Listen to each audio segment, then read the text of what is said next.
The United States deploys special forces to Taiwan. Move from strategic ambiguity to deterrence? Admiral John Aquilino, the outgoing commander of the U.S. Indo-Pacific Command, delivered testimony to the U.S. Armed Services House Committee.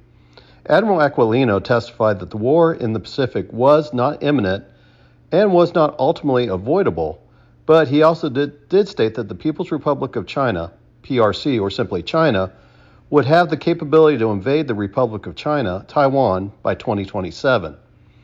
Admiral Aquilino stated that the U.S. needed to be prepared for that eventuality and build up its capability in the region to deter China from invading Taiwan due to the risk of starting a conflict with the United States. This testimony before Congress was presented in the same week that Taiwan's defense minister stated that the U.S. Special Forces were permanently deployed to the island. Does this deployment indicate that the U.S. defense of Taiwan is moving from strategic ambiguity to deterrence?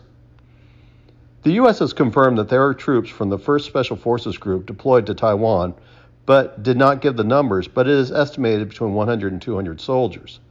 The deployment was not publicized, but was not a secret either, and the troops' presence were acknowledged in early 2024. The U.S. troops were working alongside Taiwanese special forces with the announced purpose of the U.S. assisting in training of Taiwanese military, which is a stated mission of the U.S. Special Forces, or Green Berets.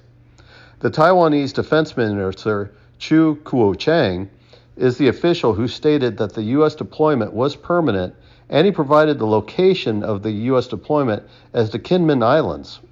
Parts of the Kinmen Islands are within a few miles of the Chinese mainland coast.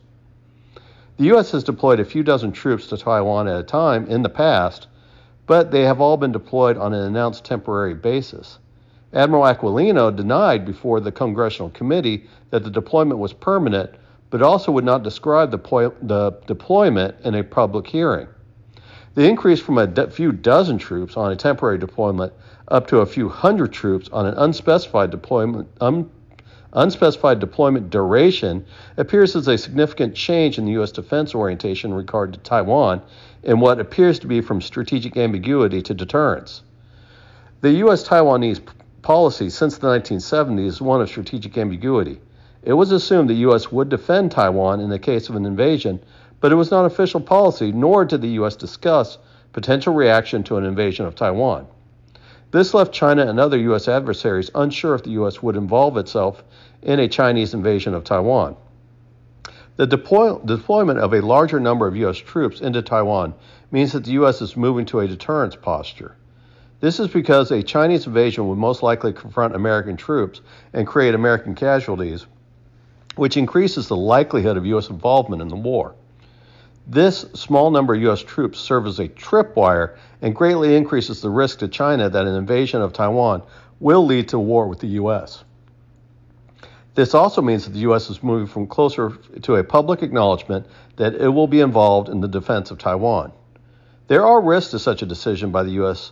means that China has to decide whether invading Taiwan needs to happen sooner or that the U.S. does not have time to deploy more troops and equipment to Taiwan.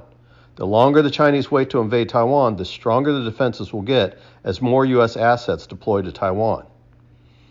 This does not mean that China will invade, but the risks and costs of an armed invasion become higher and increase as time goes on.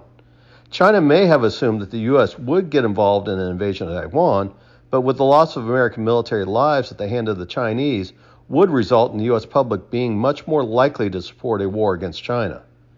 The Chinese options are to invade soon and risk the cost of U.S. involvement, but before the U.S. and Taiwan could fully implement their defense of the island, thus making it easier to capture if they move now or sooner.